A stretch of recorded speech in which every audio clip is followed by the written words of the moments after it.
Hello students, आज हम इस क्लास में त्रुटियों के बारे में पढ़ेंगे।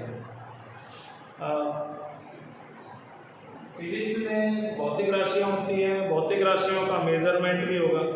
जैसे मैं अगर मान लो इसकी बात करूँ कि इसकी लेंथ मान लो 10 सेंटीमीटर है, तो 10 सेंटीमीटर लेंथ आई कहाँ से है? चलो मुझे किसी ने बता दिया, कोई लैब में टेस्ट होके वहाँ से पता चल गया। लैब वालों को किसने बताया? वो भी किसी न किसी चीज़ से मेज़र करेंगे। तो शुरुआत में कहीं ना कहीं से इसकी जो लेंथ आई होगी वो मेज़रमेंट से आई होगी, मापन द्वारा आई होगी। और मापन जब करेंगे तो इस बात की क्या गारंटी कि 100% माप सही होगा? इनफैक्ट गारंटी क्या, इस बात की गारंटी है कि 100% हो ही नहीं सकता। मतलब मेजरमेंट करोगे तो कुछ ना कुछ एरर तो आएगा ही। कैसे आएगा एरर? मान लो हम लेंथ ले लें, इसकी लेंथ 10.0 सेंटीमीटर ले लेते हैं। कोई दूसरा व्यक्ति इसको कहता है कि नहीं मैंने और एक्यूरेट मेजर किया है तो मैं यहाँ 2 लिखूंगा, मेरे यहाँ पर तो 0.02 आ रहा है या 00 आ रहा है, एक जीरो और बढ़ा दिया तो उसने इसका मतलब है और एक्यूरेसी की गारंटी ली है। दशमलव के बाद 2 अंकों तक पता है उसे। अब दशमलव के बाद तो इन्फिनिटी तक बढ़ाते जाओ तब जाके होगा 100%। 100% बिना त्रुटि का जब होगा जब दशमलव के बाद में इन्फिनिटी तक 0 आए। ऐसा हो ही नहीं सकता। एक जो है तो मानवीय तरीके हैं, मानव जो यंत्र हैं उनकी लिमिट तो होगी ही, और इन्फिनिटी तो चीज ही अलग हो गई। इन्फिनिटी तक तो कुछ भी नहीं पहुंचता, तो 100% एक्यूरेसी नहीं हो सकती है। तो मापन के दौरान जो अंतर आ जाता है, जो गलतियां हो जाती हैं, उनको हम त्रुटि कहते हैं। तो त्रुटि अपना नेक्स्ट टॉपिक रहेगा, त्रुटियां, एरर्स। पहले हम इसके थ्योरेटिकल क्लासिफिकेशन की बात करेंगे कि इनको किस तरह से मेन ग्रुप में बांटा है, फिर इनके सब पार्ट्स क्या क्या हैं। जैसे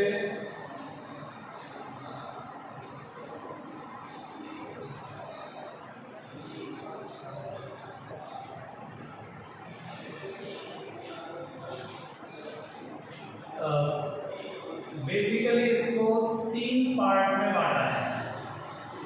मुख्य रूप से इसे 3 वर्गों में बांटा गया है। सबसे पहला जो है वो है क्रमबद्ध त्रुटि। क्रमबद्ध त्रुटियां,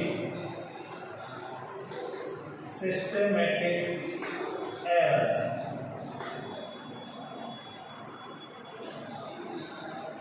फर्स्ट। सेकेंड, यादृच्छिक त्रुटि।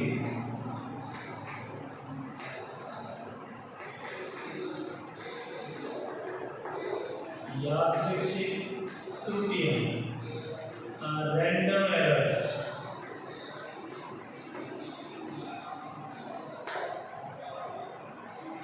And third,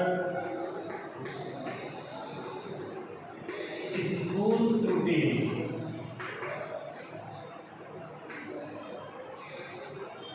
gross errors. क्रमबद्ध जो त्रुटियां हैं इसके अंतर्गत वो आती हैं जिनका कारण पता होता है। इसके अंतर्गत वो आती हैं जिनका कारण पता नहीं होता। इसके अंतर्गत कारण पता नहीं होता है, कुछ हो भी सकता है, लेकिन इसके अंदर जो गलतियां हैं वो एक मोटी गलती होती है, लापरवाही की वजह से, जल्दबाजी की वजह से, इस तरह की गलतियां होती हैं। तो इसके अंतर्गत वे त्रुटियां आती हैं, वे त्रुटियां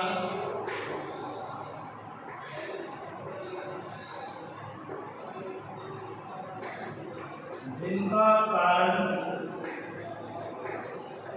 ज्ञात होता है तथा इन्हें कम किया जा सकता है।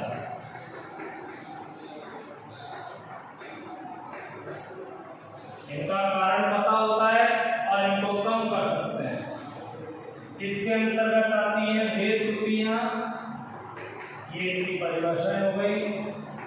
भेद त्रुटियां जिनका कारण ज्ञात नहीं होता।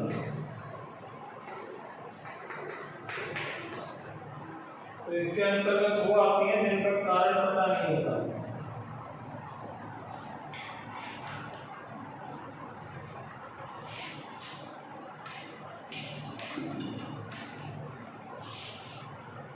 इनका कारण पता नहीं होता।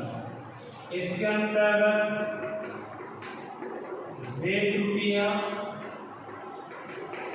जो व्यक्ति के निम्न कारणों से उत्पन्न होती है। ये व्यक्ति की कमी से ही होती है, लेकिन क्या क्या कमी हो सकती है? जैसे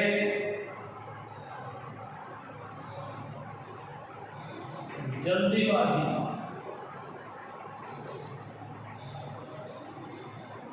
मान लो मैं इसको नाप रहा हूँ, स्केल पकड़ा, फटाफट नापा, जीरो सही लगा नहीं लगा, ठीक है। तराजू में वजन तोल रहे हैं, उसको बैलेंस भी नहीं होने दिया, वो बराबर है नहीं है, बांट पटका, दूसरी तरफ वस्तु रखी और उसको रुकने भी नहीं दिया, ठीक है। तो ये हो गया जल्दबाजी की वजह से, फिटनेस की वजह से। जल्दबाजी में करोगे तो फर्क तो आएगा। अनुभव की कमी से, पहले ज्ञान की कमी से।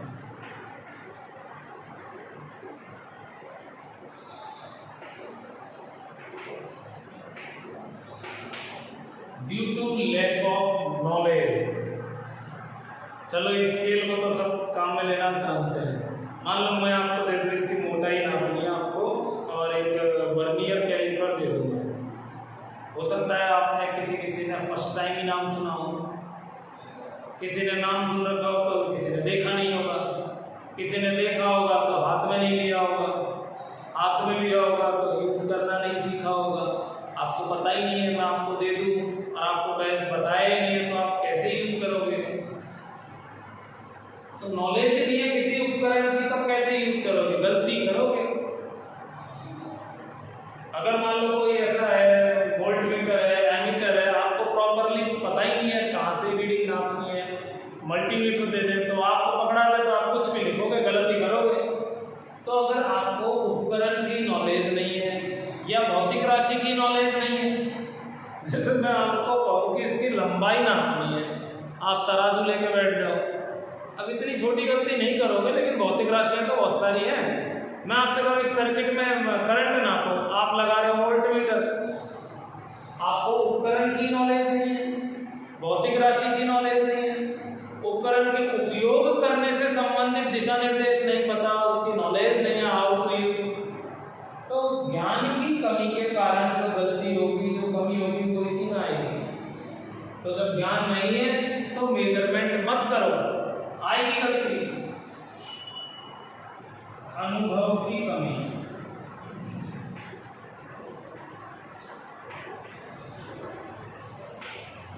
फिजिक्स बिना प्रैक्टिकल कुछ नहीं है।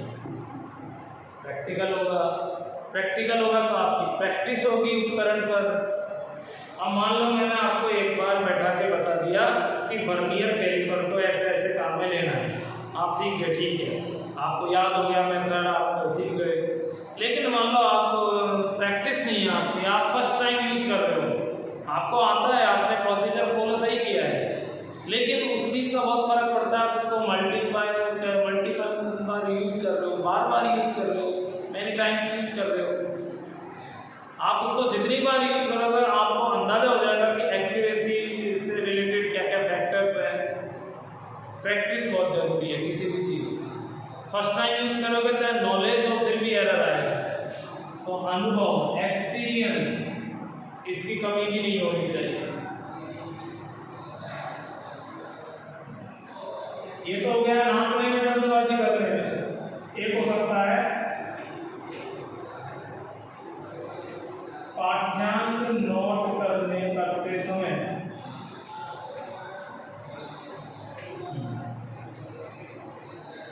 मान लो मैंने आपको एक रेक्टेंगल दिया है, एक आयताकार एक शीट दे दी और मैं आपसे कह रहा हूँ इसका क्षेत्रफल निकालना है। आपने लंबाई नापी 10 सेंटीमीटर आई, आपने जल्दबाजी में 10 की जगह 8 लिख दिया। आपके मान लीजिए 108 सेंटीमीटर आई लंबाई, आपने जल्दबाजी में उसको 105 लिख दिया। तो आपने नापा तो बिल्कुल सही, ये सारी चीज में आप ट्रेंड हो, लेकिन गलती कर गए यहाँ। आप यहाँ स्लिप मिस्टेक कर गए, आपने नोट करते समय ध्यान नहीं दिया। तो पाठ्यांक नोट करते समय गणना में गलती की वजह से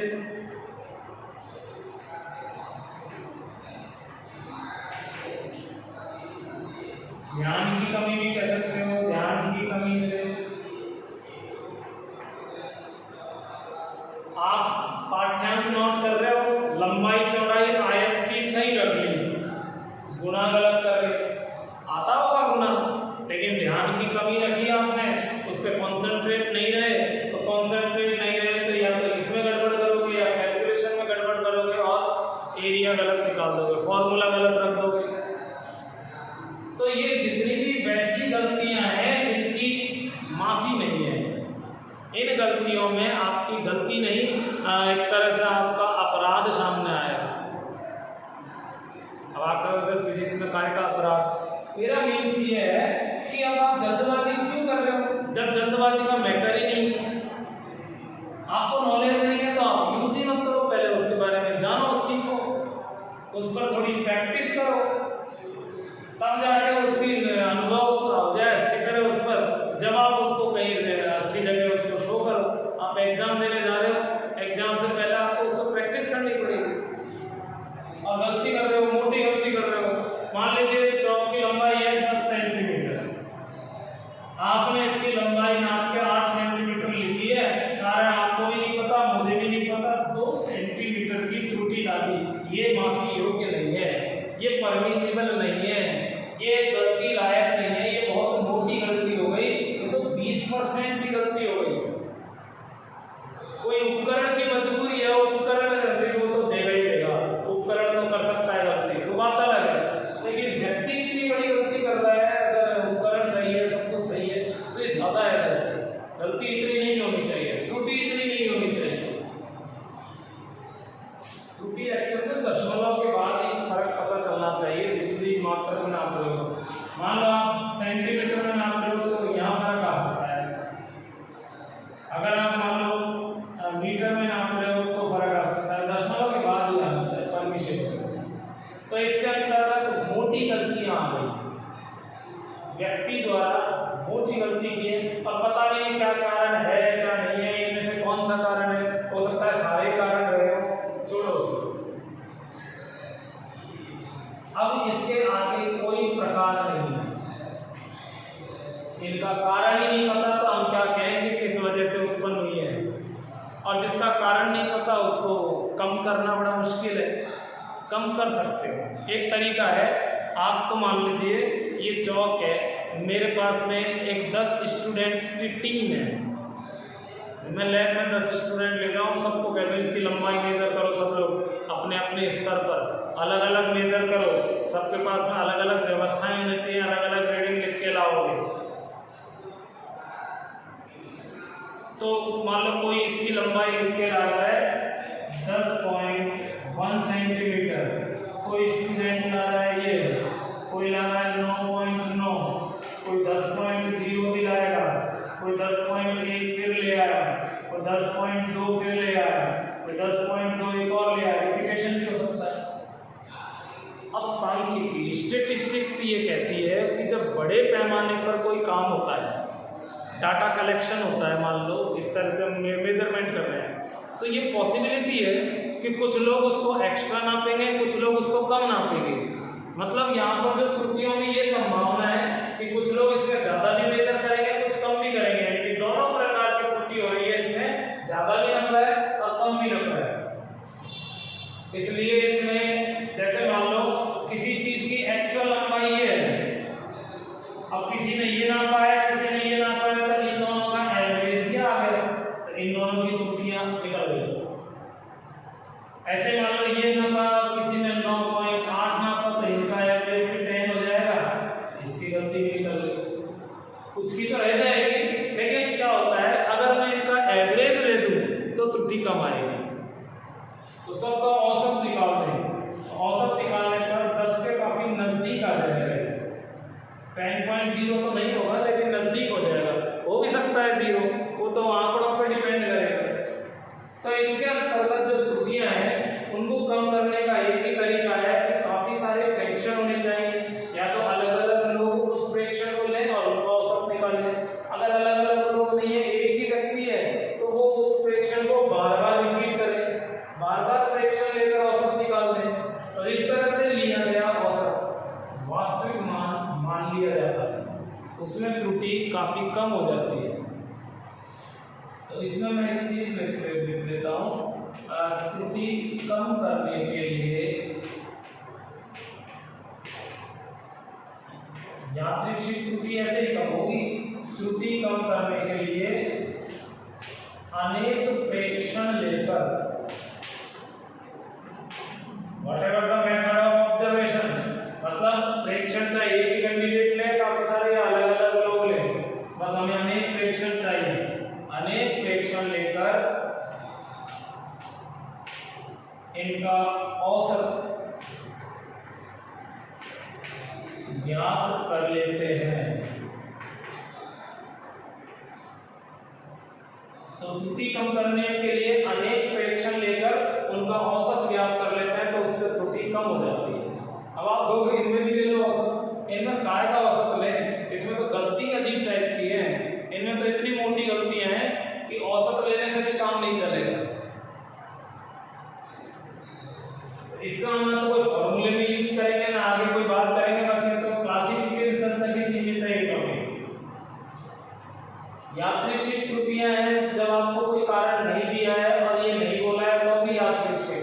आप लोग 12th में, सब 11th 12th में आप लोग प्रैक्टिकल करते हो, तो उस समय आप देखना, आपको या पुराने बच्चों से पूछ लेना, अभी तो आप प्रैक्टिकल कहाँ कर रहे हो, तो उनसे पूछना कि आप देखो उनमें कई कई रीडिंग ली जाती है, 3 रीडिंग, 5 रीडिंग, 6 रीडिंग, उनका औसत।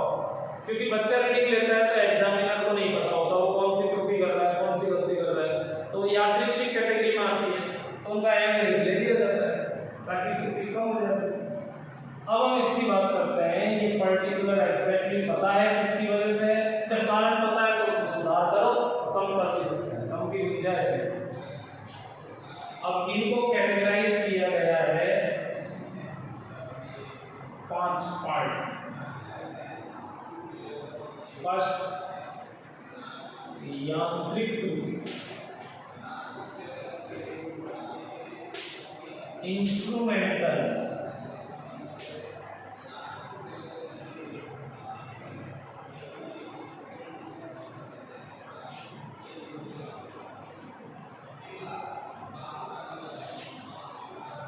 यांत्रिक त्रुटि, यंत्र की त्रुटि कहते हैं।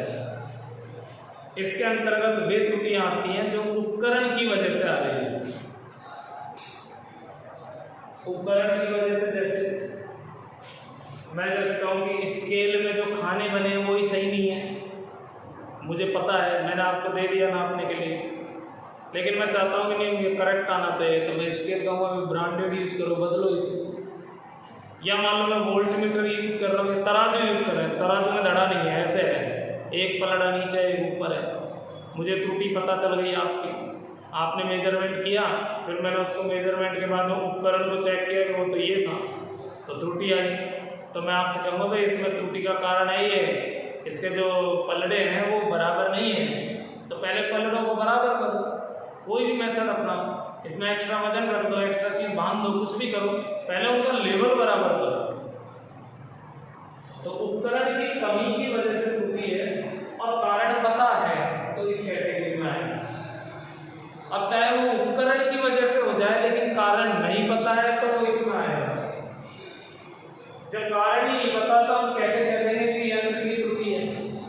फिर हम ये भी नहीं कह सकते कि ये यंत्र की वजह से है, किसी और कारण से है, क्योंकि उसका कारण ही पता नहीं है।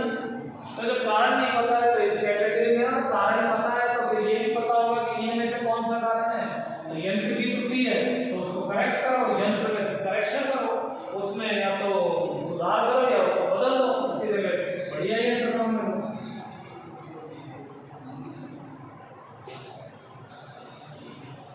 सेकंड, व्यक्तिगत त्रुटि।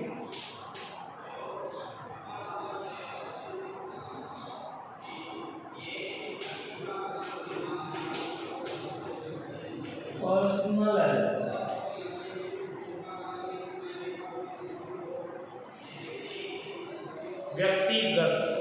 व्यक्ति तो ये भी कर रहे हैं त्रुटि, लेकिन इसके अंदर त्रुटि मामूली है, त्रुटि का कारण पता है। मान लो मैंने आपको दिया कि इसकी लेंथ मेजर करो, आपने मेजर की और मेरे पास में इसकी एक्चुअल रीडिंग है, उसमें इसमें थोड़ा फर्क आया, तो मुझे पता चल गया इसमें फर्क आ गया, तो मैं कहूँगा कि भाई दोबारा मेरे सामने मेजर करो। आप मेरे सामने मेजर कर रहे हो और मुझे पता चल गया कि आप 0 सही नहीं लगा रहे हो, आप 1 से स्टार्ट कर रहे हो, इस कोड पर आपने 1 लगा दिया, या आपने स्केल की जगह फीता लिया है, वो फीता मुड़ रहा है। जो भी कारण है मुझे पता है, मैं आपसे कहूँगा कि भाई ये यंत्र की कमी नहीं है, ये आपके नापने के तरीके में गलती है। हो सकता है वो आपकी कौन सी गलती है, आपको उपकरण कम काम में लेना आता हो, प्रैक्टिस कम हो, कुछ कारण इनमें से हो सकते हैं, लेकिन उसका कारण पता है मुझे। एक कारण है और उसको मैं कह दूंगा कि ये व्यक्ति है, आदमी की वजह से, व्यक्ति की वजह से कमी हुई है, नापने वाले की कमी है, इसमें जो मापन कर रहा है उसकी कमी है। तो इसका कारण पता चल गया और इसमें सुधार कर सकते हैं। इसमें कारण पता नहीं होता, यानी कौन सा कारण है हमें नहीं पता, इतने सारे कारण है इसमें। तो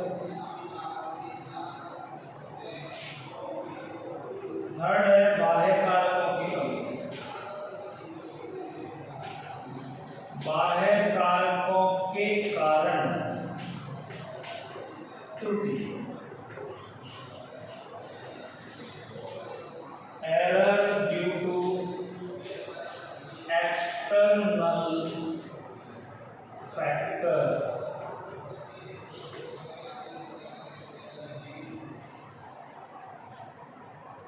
आप लोगों ने देखा होगा जो ज्वेलर्स के पास में जो तराजू होते हैं, ज्वेलरी को मेजर करने के लिए, उनके वेट को मेजर करने के लिए वो एक कांच के बॉक्स में रखते हैं उसे, क्योंकि उसको खुले में मेजर करते हैं तो उसमें एरर आ जाता है। हवा के झोंके से, एयर का जो गस्ट है, हवा का जो झोंका है, उसमें फर्क डाल देगा, चाहे वो पंखे का हो, चाहे वो बाहर से आ रही हो, है तो वो बाहर वातावरण की हवा, तो बाहर कारक हो गया।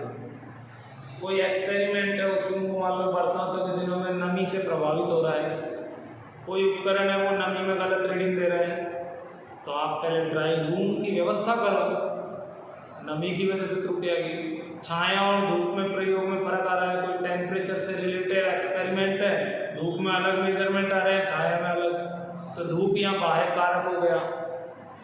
ऐसे मान लीजिए आप कोई एक्सपेरिमेंट कर रहे हो लेकिन चलती गाड़ी में कर रहे हो, वो गाड़ी हिल रही है, उस वजह से प्रॉब्लम आ रही है, तो गाड़ी का जो हिलना डुलना है, जो वाइब्रेशन है, वो एक्सटर्नल फैक्टर हो गया।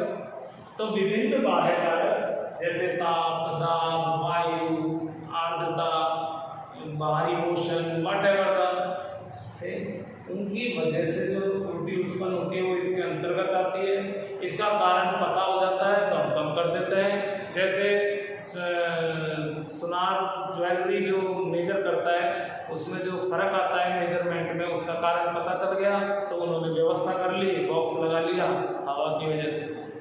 तो इस तरह की प्रॉब्लम, तो ये बाह्य कारकों के कारण उत्पन्न त्रुटि इसमें आती है।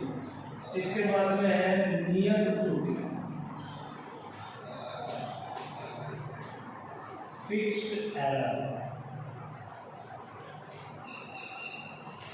रिपीट होती है, ये कुछ भी कर लो आएगी, कारण पता है फिर भी आएगी। तो आप सोच रहे थे तो फिर तो कम करना चाहिए था ना, लेकिन ये नियत है, रिपीट होती है बार बार, ये आती है बार बार, ये कम नहीं होती।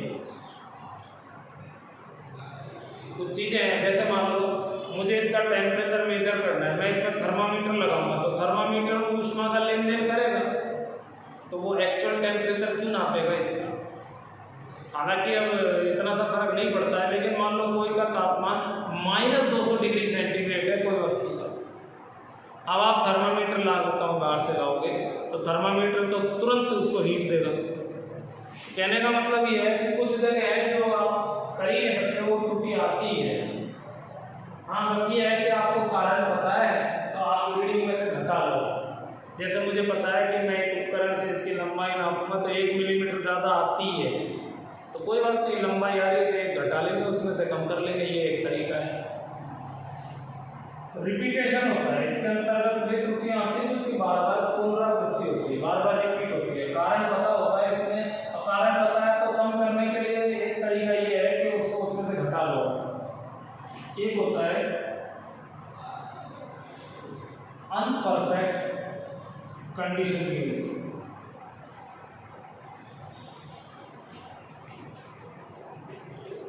पूर्ण स्थिरता की कमी कह सकते हो।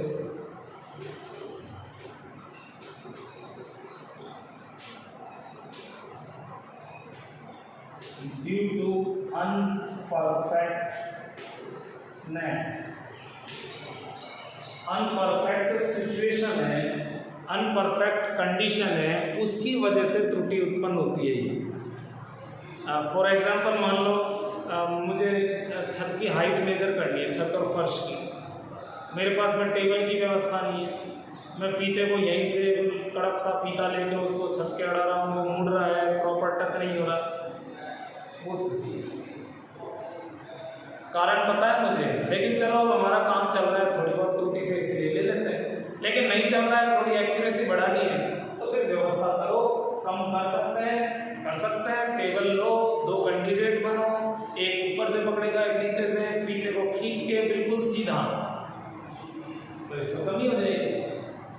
कुएं की हमें गहराई नापनी है, कुएं में जाना हमें पॉसिबल नहीं है, इतना बड़ा इश्यू नहीं है, हमें कोई यहाँ पर ओलंपिक का गोल्ड मेडल नहीं मिल रहा, तो हम क्यों कुएं में रिस्क लें, उसमें जाके कूद के ही जाके फीता पकड़ेंगे, फिर तो पत्थर बांध लो फीते में, उसको नाप लो, या केबल लटका दो, उसको कहाँ तक जा रही है, बाल्टी कहाँ तक जा रही है, उसको निकाल के नाप लो। इनमें त्रुटियाँ आ जाती हैं। सही तरीका तो यह है कि कुएं में गोताखोर उतारो और वो फीते को बिल्कुल ज़मीन से मेज़र करेगा। इसीलिए आजकल डिजिटल उपकरण आने लगे हैं लेज़र वगैरह पर आधारित, ताकि वो पूर्ण स्थिरता की कमी को पूरा कर सके। हम जहाँ नहीं पहुँच पा रहे हैं तो लेज़र भी पहुँच के तुरंत एक्यूरेट मेजरमेंट दे दे। तो ये इसीलिए तो बढ़ रही है, दिनों दिन टेक्नोलॉजी जो बढ़ रही है, वो टेक्नोलॉजी से उपकरण की एक्यूरेसी क्यों बढ़ रही है? इसलिए बढ़ रही है कि यंत्र जो है वो एक्यूरेट काम करे। व्यक्तिगत त्रुटि है, आदमी जो है उसको ज़्यादा मशक्कत करनी नहीं है, बटन दबाया रीडिंग आ जाए, तो ये त्रुटि भी कम हो जाती है। बाहरी कारकों का इफेक्ट ना पड़ रहा है तो वो उसको कंसीडर करे। कंसीडर मतलब उसमें सिस्टम है, मान लो उसमें कंप्यूटर सॉफ्टवेयर लगा हुआ है कि उसमें आर्द्रता का जो फर्क पड़ेगा वो उसको आर्द्रता को कैलकुलेट कर लेगा और कैलकुलेट करके वो घटा देगा। और नियत त्रुटियां आती है तो आने दो, उपकरण डिजिटल मीटर है वो उसको भी कम करके बता देगा और व्यवस्था को पूर्ण। तो आजकल जो डिजिटल उपकरण यूज हो रहे हैं तो उनमें क्या है, सिस्टमेटिक त्रुटियां हैं, इनको क्रमबद्ध इसीलिए बोला है कि अगर मान लो किसी चीज में 5 त्रुटि आ रही है, आपको मैंने मेजरमेंट के लिए दिया कोई चीज और आप सारी आ रही है, तो मैं क्रमबद्ध तरीके से एक एक चीज जानूंगा। मैं पहले देखूंगा कि इसमें यंत्र की त्रुटि है या नहीं। यंत्र की त्रुटि आ रही है तो मैं ये कहूँगा कि यंत्र खराब है, यंत्र को सही करो, और यंत्र बदलो, सही करो, वो व्यवस्था होगी। फिर भी त्रुटि आ रही है, फिर मुझे लगा कि इसमें नापने वाला भी गड़बड़ कर रहा है, तो वो क्या गड़बड़ कर रहा है उसको बताओ, उसको सुधार करवाओ। फिर भी गड़बड़ आ रही है, हो सकता है वो बाहर कारक भी है, तो एक से ज़्यादा कारक भी हो सकते हैं। सबको सिस्टमेटिक तरीके से एक एक करके उनको कम करो, सबका कारण पता करते जाओ और उनको कम करते जाओ। इसलिए इनको बोला है सिस्टमेटिक एरर। क्रमबद्ध है, एरर है, त्रुटि फिर भी सिस्टमेटिक, अपराध भी सिस्टमेटिक। चलो इसके अंदर का तो कारण ही नहीं पता तो ये ज़्यादा परेशान भी नहीं करेगा, इसके तो एक्यूरेसी और बात, इसकी हम बात अब आगे करेंगे ही नहीं। आगे हम जो बात करेंगे वो क्या